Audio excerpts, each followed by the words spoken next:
Hey everyone, it's Oliver. So, this really interesting news story came out about a real estate company in Canada, in Toronto, that has lost $10 million in its trust accounts. Now, how do you lose $10 million? I'm not entirely sure. This is a brand new story. It's just breaking now. There isn't a ton of information coming out about it. I thought it would be super interesting to discuss potentially what might have happened, why this might have happened, just talking about how interesting this is, because I haven't seen anything like this in recent memory, and I think that it might be due to the fact that the real estate market has been taking a bit of a hit recently. So let's dive into it. Let's see what we can discover. So the first news headline here is from the Globe and Mail. Ontario regulator shuts down iPro Realty after finding $10 million shortfall in trust accounts. Basically, out of nowhere, the Real Estate Council of Ontario, these guys, on August 14th, which was Thursday, so 2 days ago, basically said there was a significant shortfall identified in iPro's accounts, and this is a serious breach of their responsibilities under the law to its consumers and agents. That this brokerage with approximately 2,400 agents would be shutting down. Outside of this news release, there wasn't much information, but naturally, the journalists went out, did their thing, and started gathering information from people at the brokerage, from agents that work at this company, and also from the Real Estate Council of Ontario, which is the regulator who oversees real estate in the province of Ontario, which is where this brokerage was based in. And the Toronto Star had a really interesting piece here talking about what they discovered. So apparently, just before this news article came out, iPro Realty had a Zoom meeting, a 20 slideshow presentation, where they said that iPro had been sold to somebody and it had been rebranded to iCloud Realty. Failed to mention that the Real Estate Council of Ontario was shutting down the brokerage. This iCloud Realty company, who is supposedly being directed by this person named Joan Terry, took over all of the leases, or most of the leases, for the 17 locations that they had, and the admin staff is staying the same. Offices are staying open. And one of the old brokers of record, so one of the old managers for the brokerage that is shutting down, is now going to be kind of the main broker, the broker of record, the main manager at this new company called iCloud Realty. And as for the owners of iPro Realty, who presumably mismanaged all these funds, we'll talk about that in a second, they're no longer eligible to trade in real estate, and they cannot reapply for registration in the future. So they are done as far as being real estate agents goes. So now we can get into a couple of the more interesting little bits of news here and talk about how this might have happened and why this might have happened, and also like where did $8 million go? Like, that's a ton of money. So I will say, without knowing really anything else, two main possibilities come to mind, and one is just straight up fraud. So these people, the owners, they basically embezzled funds from the brokerage's trust accounts. So to give you an idea of how a real estate brokerage's trust account works, basically if that brokerage is selling a property, a buyer will show up and they'll put a deposit down, usually around 5% of the value of the property, or sometimes a little bit more if you want to have like a really nice offer. So you would put this deposit down and it gets held at that brokerage's, the selling brokerage's trust account. Depending on how many properties iPro Realty had listed, they would have likely had a few that were kind of pending sale, pending a closing date, let's say. So they would have been holding on to those buyer deposits for probably somewhere in the neighborhood of 60 to 90 days in between sales. And this account, this like kind of buyer deposit account, is also how generally the real estate agents will get paid. So the real estate agents will have a certain amount of money distributed, and then the seller will get whatever is remaining from the deposit. So all of the money kind of flows like that.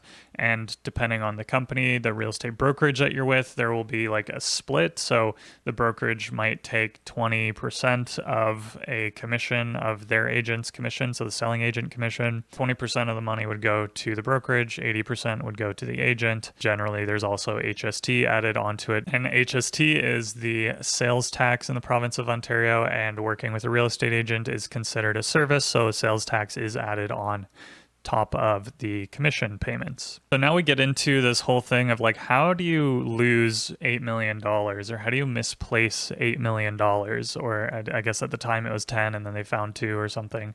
Like, what happened that you ended up losing that kind of money?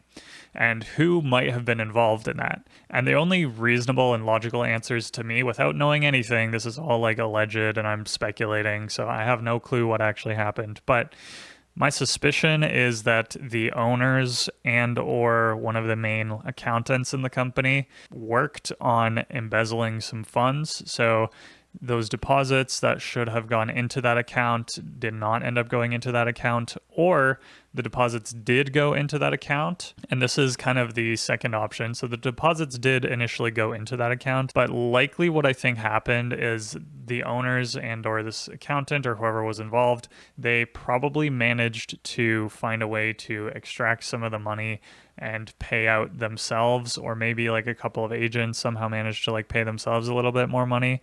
But what I think is more likely, and what has been happening recently in a lot of kind of COVID era based businesses, iPro Realty, generally speaking, like they were known as a lower cost brokerage for the agents that were working in that brokerage. And recently, the real estate market in Toronto has been really brutal. In what we call the Greater Toronto Area, which is all of the suburbs, including all of the suburbs around Toronto and Toronto. The real estate market has slowed significantly. The number of sales has dropped significantly. So what I think likely happened was more so a mismanagement of funds, because they had 17 branches. They had to have admin staff at each of those branches, a team of accountants, and they weren't really making that much money off of their agents because they weren't running, I think probably they weren't running a sustainable business, or the owners were taking extremely lucrative salaries for themselves, and then they had to find a way to pay all of their staff every month. And it's possible that the account, their like kind of brokerage running account, didn't have enough money to pay their staff. What they started to do was dip into their trust account, use that in order to fund their operations. I think that it's probably a combination of both of these scenarios, because losing $8 million is a ton of money. But if you have like 17 branches and there's like a few $100,000 of salaries a month that you're paying to 17 branches, it can add up to $8 million pretty fast. So I do think that probably that is what happened.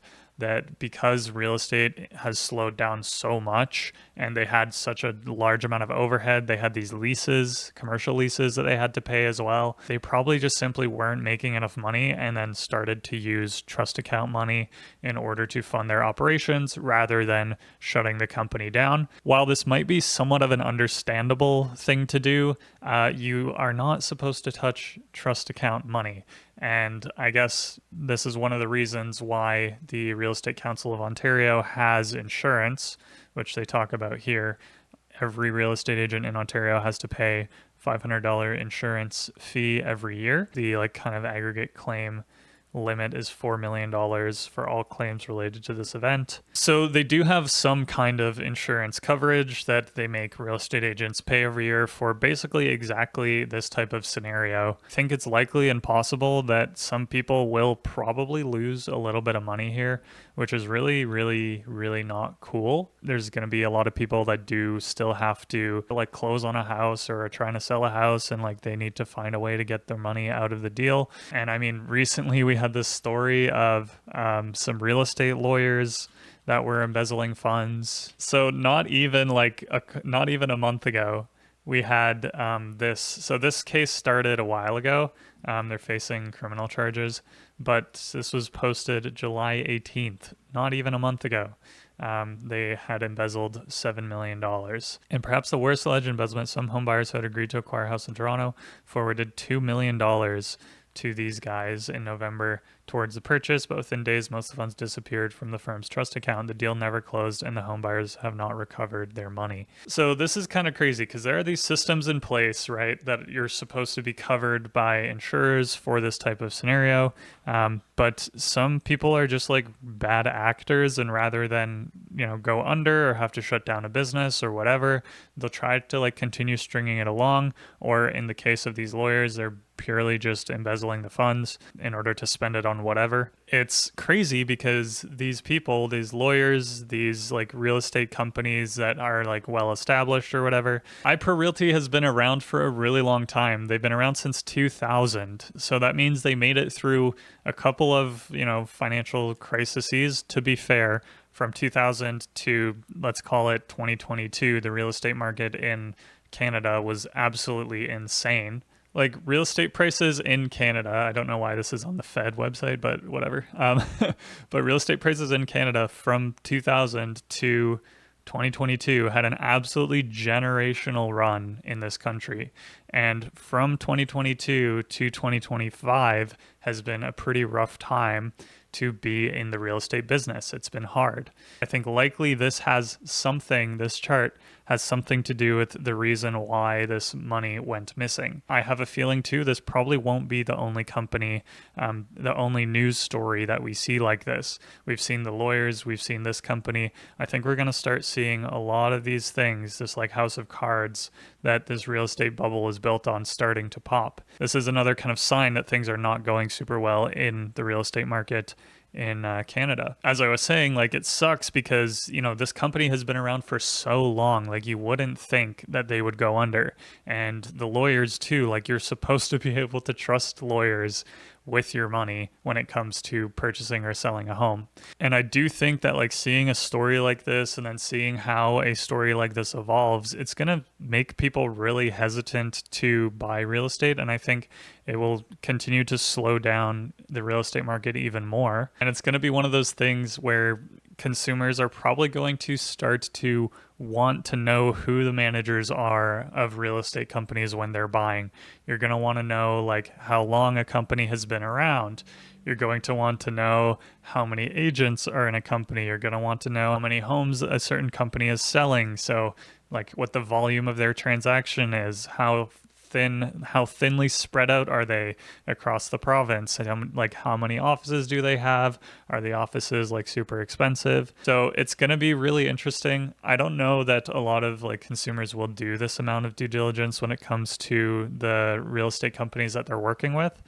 But I do think these are questions now that people are going to start having because of what happened here.